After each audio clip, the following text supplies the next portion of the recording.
सिद्धि की शादी के बाद वो ससुराल चली जाती है। पीछे रह जाती है भाभी रानी।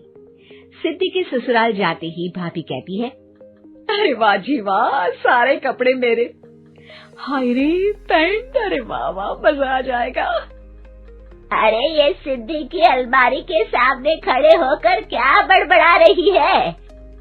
जाकर देख मेहमानों को विदाई की मिठाई मिली कि नहीं। अब हाँ माँ जी, क्यों नहीं, लेकिन पहले कपड़े तो बदल लूं। अब रानी आ जाती है सिद्धि के उन कपड़ों में जो वो ससुराल जाने से पहले घर छोड़ जाती है। अरे रानी, कुछ दिन रुक जाती। अरे ये तो सिद्धि बिटिया को मैंने ही दिया था, बड़ा ही फबता था उस पर, तुझ पर तो कुछ खास नहीं लग रहा।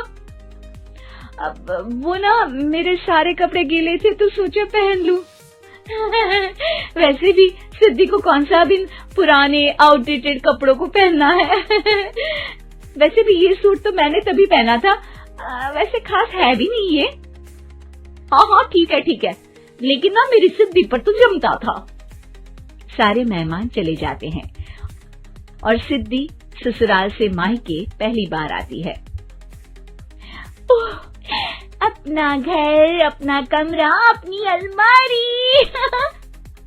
ये बोलकर जैसे ही सिद्धि अलमारी खोलती है तो सामने उसके कपड़ों की जगह कुछ और ही रखा होता है।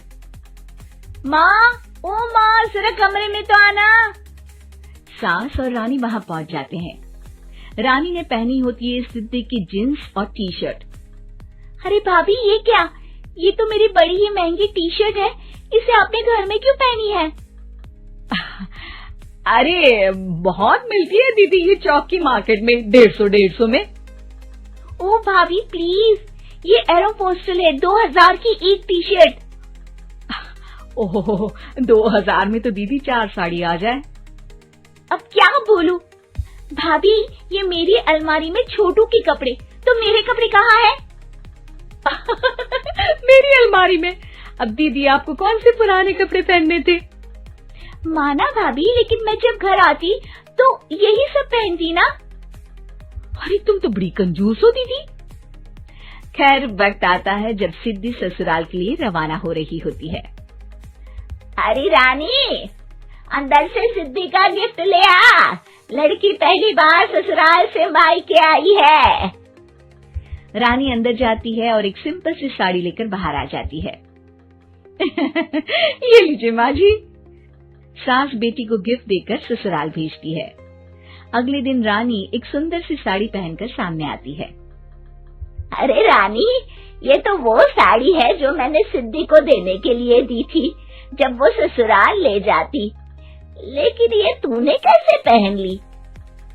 अरे माँ जी, ये साड़ी तो मुझे बहुत पहले से ही पसंद थी, लेकिन चिंता ना करिए, मैंने सिद्धि के लिए भी अच्छी सी साड़ी दी है। हाँ। तभी सिद्धि का फोन आता है। क्या माँ, कुछ अच्छा तो दिया होता ससुराल ले जाने के लिए। अरे पहले दिखा दिया होता। ये चमकते हुए पैकेट में नौकरानी वाली साड़ी मत दिया करो माँ। अरे बेटे, वो तेरी भाभी ने ना गलती से उससे पैकेट बदल गया। हाँ, मैं कल ही तेरे भाई के हाथ से तेरा वाला पैकेट भेज दूंगी। अरे रहने दो माँ, आई एम श्योर भाभी ने अभी वही साड़ी पहनी होगी जो तुमने मेरे लिए रखी थी। तुम तो समझ नहीं पाई उनको। खैर छोड़ो, मैं ज्यादा बोलती अच्छी नहीं लगती, रहने दो, आपको उन्हीं के साथ रहना है, फिर बात करेंगे। सास को रानी पर गुस्सा आ जाता है। वो उसके कमरे में जाती है जहाँ वो शादी का एल्बम देख रही होती है। रानी, मार्केट जाकर एक ऐसी ही साड़ी लेकर आ, कल प्रतीक जाकर सिद्धि के घर दे आएगा। अरे क्यों माँ जी, कितनी साड़ी देनी है दीदी को? यहाँ कोई सेल लगी है क्या? अरे चुप कर, मेरे बेटी के हिस्से की साड़ी खुद पहन ली, अब ज्यादा ज्ञान बांट रही है। एक दिन सिद्धि का फोन आता है। माँ, मेरी सास ने आज सबको खाने पर बुलाया है। सारे लोग सिद्धि के ससुराल पहुँचते हैं। खाना खाकर वो लोग निकल रहे होते हैं कि सिद्धि की सास सभी को गिफ्ट देती है। अरे बहन जी, बेटी के घर का खाना खा लिया, यही बहुत है जो आप ऊपर से गिफ्ट भी दे रही है। अरे बहन जी, आप भी कहाँ इन बातों पर विश्वास कर रही हैं। सास सभी को गिफ्ट देती है, लेकिन रानी को जो साड़ी देती है वो अजीब सी हरे रंग की लाल रंग की बड़ी छाप वाली होती है। अरे छी, ये कौन पहनेगा? सासू माँ को तो जरी वाली इतनी सुंदर और मेरे लिए ये नौकरानी वाली। अरे भाभी, दरअसल मैं जब भी घर आती थी आप वापसी में ऐसी ही साड़ी देती थी ना, तो माँ ने सोचा कि आपको आपकी पसंद की ही साड़ी क्यों ना दी जाए। बेचारी रानी, बोलती भी तो क्या।